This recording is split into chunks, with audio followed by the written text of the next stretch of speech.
Office যাওয়ার জন্য তো অসুবিধা তো হচ্ছেই, এত মানে আমরা মেট্রো যাত্রী। এখন সাডেনলি যদি আমরা শুনতে পাই এসপ্ল্যানেড থেকে মেট্রো বন্ধ, ডাইরেক্ট ময়দান স্টেশন থেকে, এই দুটো স্টেশনে কীভাবে কভার করবো? বাসের অবস্থা এরকম, ওলা উবার ইনড্রাইভ কিছুই না, র্যাপিডো কিছু পাওয়া যাচ্ছে না, টাইম নিয়ে সমস্যা তো আমাদেরও হবে। রাতভর লাগাতার বৃষ্টি, তার জেরে ফের মেট্রো পরিষেবায় চরম ভোগান্তি। চাঁদনী ও সেন্ট্রাল স্টেশনের মাঝে লাইনের উপর জল, তার ফলে আংশিক বন্ধ মেট্রো চলাচল। সপ্তাহের প্রথম কর্মব্যস্ত দিনে চরম ভোগান্তিতে সাধারণ মানুষ। বাধ্য হয়ে ভিন্ন পথে গন্তব্যে পৌঁছানোর চেষ্টা করছেন যাত্রীরা। যত তাড়াতাড়ি সম্ভব জল সরিয়ে ফের মেট্রো চলাচল স্বাভাবিক করার চেষ্টায় সংশ্লিষ্ট কর্তৃপক্ষ।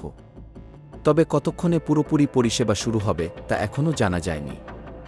কলকাতা মেট্রো রেল সূত্রে খবর, চাঁদনী চক ও সেন্ট্রাল স্টেশনের মাঝে লাইনের উপর জল জমে গিয়েছে, যার ফলে ময়দান থেকে কবি সুভাষ এবং গিরিশ পার্ক থেকে দক্ষিণেশ্বর পর্যন্ত চলছে মেট্রো।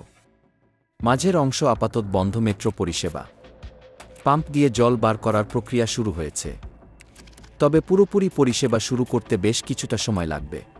আমরা তো খুবই অসুবিধার মধ্যে পড়েছি, কারণ সপ্তাহের প্রথম দিন, মানুষের অফিসে যাওয়ারও প্রথম দিন, সেখানে মেট্রোতে হঠাৎ করে জল জমে যাওয়ার জন্য আমরা যেতেই পারছি না, অনেকক্ষণ ধরে দাঁড়িয়ে রয়েছি, তার মধ্যে বাসের এত ভিড়।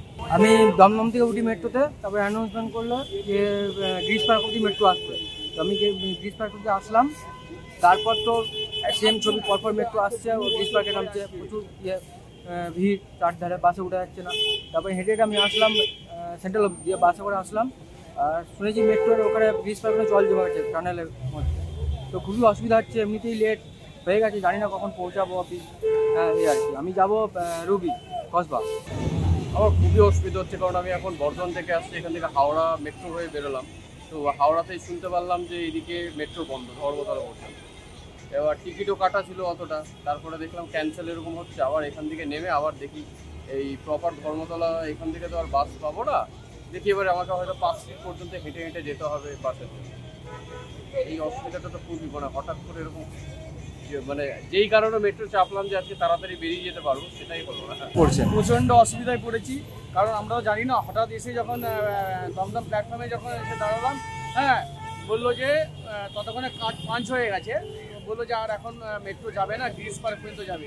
হ্যাঁ, বাস এইটুকু বলেই খালাস। ওদের তো কোনো দায়বদ্ধতা নেই। আজকে সপ্তাহের প্রথম দিন, হ্যাঁ, সব অফিস যাত্রীরা মেট্রো করেই যায় ম্যাক্সিমাম। মানে মেট্রো হচ্ছে আমাদের কলকাতার হচ্ছে মানে লাইফ লাইন, সেটাকে নিস্তব্ধ করে দেওয়া হয়েছে। অসুবিধা বলতে প্রচণ্ডই অসুবিধা হচ্ছে, কারণ নর্মাল আমাদের যে টাইমিং থেকে আমরা সেই অনুযায়ী আসি। প্রথমে তো বলেনি, টিকিট পাঞ্চ করার পর তখন বলছে যে আপনার ঢাকা স্টেশনে ওখানে নাকি জল ঢুকে গেছে, জল ঢুকে গেছে, এখন মেট্রো পরিষেবা ব্যাহত। আবার নাকি ইয়ে থেকে চালাবে আপনার নর্মালি যেটা চলছে আপনার ময়দান থেকে কবি সুভাষ, তো যার জন্যে হয়রানি একটু হচ্ছে। এবার দেখা গেছে না, আবার উপরে চলে এলাম, আবার টিকিট পাঞ্চ করে আবার উপরে চলে এলাম। প্রসঙ্গত, এর আগে গত শনিবার বিকেলে যতীন দাস পার্ক এবং নেতাজি ভবন স্টেশনের মাঝে নিকাশি নালায় আচমকা জল ভর্তি হয়ে যায়। ওই দিন যতীন দাস পার্ক এবং কালীঘাট স্টেশনের মাঝে নিকাশি নালা আচমকা ভরে যায়।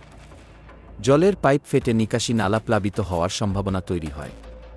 তাই মেট্রোর থার্ড লাইনে বিদ্যুৎ সংযোগ বিচ্ছিন্ন করে দেওয়া হয়। মেরামতির পর শুরু হয় পরিষেবা। দুপুর ৩:৪০ থেকে বিকেল ৪:৩৫ পর্যন্ত প্রায় ঘণ্টাখানেক মেট্রো পরিষেবা বন্ধ ছিল। এতক্ষণ পরিষেবা বন্ধ থাকায় স্টেশনে স্টেশনে ব্যাপক ভিড়ও জমে যায়। সব মিলিয়ে অফিস থেকে বাড়ি ফিরতে যেন কালঘাম ছোটে মেট্রো যাতায়াতকারীদের। তার ঠিক 2 দিন পর একই যন্ত্রণা। তবে এবার টানেলে জল চলে আসার নেপথ্যে সম্ভবত বৃষ্টি। পুরো বিষয়টি পরীক্ষা নিরীক্ষা করে দেখা হচ্ছে। টাইমস নাও খবর।